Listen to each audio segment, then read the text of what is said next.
சமையலில் பீஸா பண்ணுறது எப்படி பார்க்கலாம் வாங்க.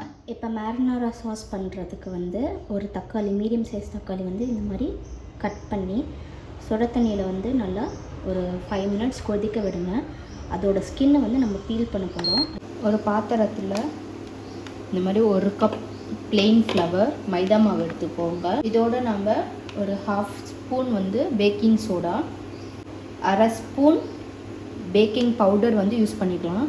தேவையான அளவுக்கு நீங்கள் வந்து சால்ட் இதில் யூஸ் பண்ணிக்கோங்க. நல்லா மிக்ஸ் பண்ணிக்கோங்க. இதே வந்து ஆரிகானோ வந்து யூஸ் பண்ண போகிறேன். ஆரிகானோ சும்மா கொஞ்சமாக கூட நல்லா மிக்ஸ் பண்ணி தண்ணி ஆட் பண்ணி நீங்கள் வந்து ஒரு டோ கன்சிஸ்டன்சிக்கு கொண்டு வந்துடுங்க.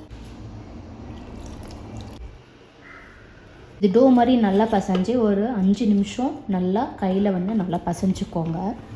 மாவு உருட்டியாச்சு. இது ஒரு 15 மினிட்ஸ் மூடி போட்டு தனியாக வச்சுருங்க. டொமேட்டோவை வந்து நம்ம 5 நிமிஷம் சுடு தண்ணியில் வந்து கொதிக்க விட்டோம். இப்போ பார்த்திங்கன்னா ஈஸியாக ஸ்கின் வந்து பீல் ஆகி வருது. இந்த ஸ்கின் அப்படியே எடுத்துருங்க. ஐஸ் பண்ணி நீங்கள் மிக்சியில் வந்து அரைச்சிடலாம். இப்போ தண்ணி ஊற்றாமல் நல்லா இது அரைச்சிடுங்க. நான் தண்ணி ஊற்றாமல் நல்லா அரைச்சிட்டேன். சாஸ் பண்ணுறதுக்கு இங்கே 6 to 7 கார்லிக் க்ளோவ்ஸ் வந்து நல்லா வந்து இந்த மாதிரி ஸ்லைஸ் பண்ணி வச்சுட்டேன். இது கூட பார்த்திங்கன்னா காரத்துக்கு வந்து ட்ரை சில்லி, ரெட் சில்லி வந்து நான் சிசரில் வந்து இந்த மாதிரி குட்டி குட்டியாக வந்து கட் பண்ணி எடுத்துக்கிட்டேன். சில்லி ஃப்ளேக்ஸ் இல்லாதனால நான் இது பண்ணிக்கிட்டேன். உங்களுக்கு சில்லி ஃப்ளேக்ஸ் இருந்துச்சுன்னா அது வந்து உங்கள் காரத்துக்கு ஏற்ப நீங்கள் வந்து போட்டுக்கலாம். சாஸ் பண்ணுறதுக்கு இந்த பேனை வந்து ஹீட் பண்ணிக்கோங்க. 1 ஸ்பூன் ஆயில் விட்டுருக்கேன். ஆயில் ஹீட் ஆகிடுச்சு. இப்போ நம்ம வந்து கார்லிக்கை சேர்த்துக்கலாம். இந்த கார்லிக் கொஞ்சம் நல்லா கோல்டன் ப்ரௌன் வர வரைக்கும் நல்லா வதக்கிக்கோங்க. லோ ஃப்ளேம்லேயே வதக்கிக்கோங்க. கோல்டன் ப்ரௌன் ஆகிடுச்சு. இதை நான் சேர்த்துக்கிறேன். சில்லி ஃப்ளேக்ஸ் சேர்த்து ஒரே செகண்ட் பண்ணிவிட்டு அடுப்பு லோ பண்ணிடுங்க. அரைச்சி வச்ச டொமேட்டோவை வந்து நம்ம ஊற்றிக்கலாம். கொஞ்சமாக தண்ணி விட்டு அதில் ஊற்றிக்கோங்க. நல்லா மிக்ஸ் பண்ணிக்கலாம். அடுப்பு மீடியம் ஃப்ளேமில் வச்சு தக்காளியோட பச்சை ஸ்மெல் போகிற வரைக்கும் நல்லா வதக்கிக்கோங்க.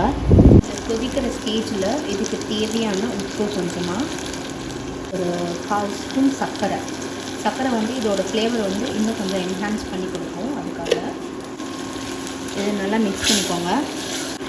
இதோட தண்ணி கொஞ்சமாக சுண்டன அப்புறம் நம்ம வந்து டொமேட்டோ சாஸ் வந்து கொஞ்சமாக சேர்த்துக்க போகிறோம். கன்சிஸ்டன்சி வந்து இன்னும் கொஞ்சம் பெட்டராக இருக்கும். இந்த டைமில் நீங்கள் வந்து உங்களுக்கு தேவையான ட்ரை ஹர்ப்ஸ் வந்து நீங்கள் போட்டுக்கலாம். நான் இங்கே ஆரிகானோ மட்டும் தான் யூஸ் பண்ண போகிறேன். நல்லா தண்ணி சுண்டிடுச்சு. இந்த டைமில் டொமேட்டோ கெச்சப் வந்து யூஸ் பண்ணிக்க போகிறேன். 1 to 2 டேபிள் ஸ்பூன் அந்த அளவுக்கு நீங்கள் யூஸ் பண்ணிக்கோங்க. அவ்வளோதான், இந்த சாஸ் ரெடி ஆகிடுச்சு. நீங்கள் ஸ்டவ் ஆஃப் பண்ணிடலாம். பார்த்திங்கன்னா 100 கிராம்ஸ் போன்லெஸ் சிக்கன் எடுத்திருக்கேன். இதில் நம்ம வந்து மசாலாஸ்லாம் போட்டு கொஞ்ச நேரம் ஒரு 5 மினிட்ஸ் மேரினேஷன் பண்ணிக்க போகிறோம். எந்த மசாலா வேணும்னாலும் யூஸ் பண்ணலாம். நான் வந்து இப்போ சிக்கன் மசாலா யூஸ் பண்ண போகிறேன் கொஞ்சமாக. அப்புறம் இதுக்கு தேவையான அளவு உப்பு, ரெட் சில்லி பவுடர், ஒரு 1/2 டீஸ்பூன் கரம் மசாலா, கொஞ்சமாக கொரியண்டர் பவுடர். இப்போ ஒரு 5 மினிட்ஸ் கழித்து பேனில் போட்டு ஆயில் ஊற்றி ஒரு ஷாலோ ஃப்ரை மாதிரி பண்ணி எடுத்துக்க போகிறோம். கொஞ்சமாக எண்ணெய் ஊற்றிக்கோங்க. இதே வந்து ஒரு குட்டி ஸ்மால் சைஸ் ரெட் ஆனியன்ஸ் வந்து நான் இந்த மாதிரி ஒரு ரஃப்பாக சாப் பண்ணிட்டேன். அது இதில் போட்டுக்கலாம். இது கொஞ்சம் நல்ல ஒரு எக்ஸ்ட்ரா ஃப்ளேவர் கொடுக்கும். பீஸாக்கு வந்து இதோட இந்த ஆனியன்ஸு, சிக்கன் இந்த மாதிரி போட்டு ஃப்ரை பண்ணி சாப்பிட்டா ரொம்ப நல்லாயிருக்கும். 7 மினிட்ஸில் சிக்கன் வெந்துடும். அது வரைக்கும் மீடியம் ஃப்ளேம்லேயே வச்சு நீங்கள் வதக்கிக்கோங்க. சிக்கனும் நல்லா வெந்துடுச்சு. உப்பு காரம்லாம் கரெக்டாகலாம் செக் பண்ணிக்கோங்க. ஒரு நிமிஷம் நல்லா ஹை ஃப்ளேமில் வச்சு வதக்கிக்கோங்க. ஆஃப் பண்ணிடலாம். இது வந்து இந்த மாதிரி நான்ஸ்டிக் தவா வச்சுக்கோங்க. இதில் தான் நம்ம வந்து பீஸா பண்ண போகிறோம். இது வந்து லோ ஃப்ளேம்லேயே இருக்கட்டும். பண்ணி வச்ச மாவை நல்லா தவா ஷேப்புக்கு வந்து ரெடி பண்ணி வச்சுட்டேன் நல்லா. இப்போ வந்து அது அங்கே போட்டுடலாம். லோ ஃப்ளேம்லேயே நல்லா இது வந்து மாவு வந்து குக் பண்ணிடலாம். அவன் வச்சு இன்றைக்கி பண்ண போகிறது கிடையாதுனால நம்ம மைதா மாவு வந்து கீழே பேஸ் வந்து நல்லா வேகணும். அதனால் அடுப்பு லோ ஃப்ளேமில் ஒரு 3 to 4 மினிட்ஸ் வந்து அப்படியே விடுங்க.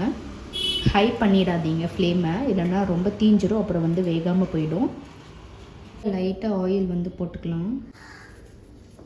நல்லா ஸ்ப்ரெட் பண்ணிக்கோங்க, ஏன்னா இது தான் திருப்பி பேஸ் ஆக போகுது. இதெல்லாம் சீஸ் வந்து இருக்குது, கொஞ்சமாக நீங்கள் வந்து யூஸ் பண்ணிவிட்டு மீதியை வந்து இந்த மாதிரி குட்டியாக கட் பண்ணி மைதா மாவு இருக்குல்ல அது வந்து நல்லா ஸ்ப்ரிங்கிள் பண்ணி நல்லா இதோட கோட் பண்ணி வச்சுக்கிட்டிங்கன்னா இது வந்து ஃப்ரெஷ்ஷாகவே இருக்கும். இன்னும் கொஞ்சம் ஒரு 2 மினிட்ஸ்க்கு வந்து நம்ம ஹை ஃப்ளேமில் வச்சு இது பண்ணிக்கலாம். ஒரு ஃபர்ஸ்ட் 3 மினிட்ஸ் வந்து லோ ஃப்ளேம்லேயே இருந்துச்சு. இப்போ ஒரு 2 மினிட்ஸ் வந்து ஹை ஃப்ளேமில் வச்சு நல்லா வேக விட்டுக்கலாம். ஏன்னா இந்த கீழே வந்து ஒரு கிறிஸ்பியாக ஒரு லைட் ப்ரௌன் அந்த மாதிரி வரணும். இப்போ வந்து லைட் ப்ரௌன் ஆகிடுச்சு. இப்போ நம்ம அடுப்பை நல்லா லோ ஃப்ளேமில் பண்ணி திருப்பி விட்டுறலாம். பீஸா சாஸ் அதை நல்லா ஸ்ப்ரெட் பண்ணிக்க போகிறோம். அடுப்பு லோ ஃப்ளேம்லேயே இருக்கட்டும். நேரம் சாஸ் வந்து கொஞ்சம் அதிகமாக இருந்தால் தான் எனக்கு சாப்பிடுவேன். உங்களோட ப்ரிஃபரன்ஸ் படி நீங்கள் வந்து சாஸ் அதிகமாக படுத்துறதோ கம்மியாக படுத்துறதோ நீங்கள் யூஸ் பண்ணிக்கலாம். ஈவனாக எல்லாம் ஸ்ப்ரெட் பண்ணி விட்டாச்சு.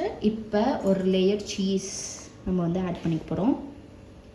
சீஸ் ஆட் பண்ண அப்புறம் சிக்கன் நம்ம வந்து அப்படியே ப்ளேஸ் பண்ணிடலாம். சிக்கன் ஆட் பண்ணியாச்சு. இதுக்கப்புறம் மேலே சீஸ். எனக்கு சீஸ் ரொம்ப பிடிக்கும், அதனால் நான் கொஞ்சம் அதிகமாகவே சேர்த்துக்கிறேன். இது வந்து கொஞ்சம் நல்லா ப்ரௌன் ஆகிடுச்சு கீழே.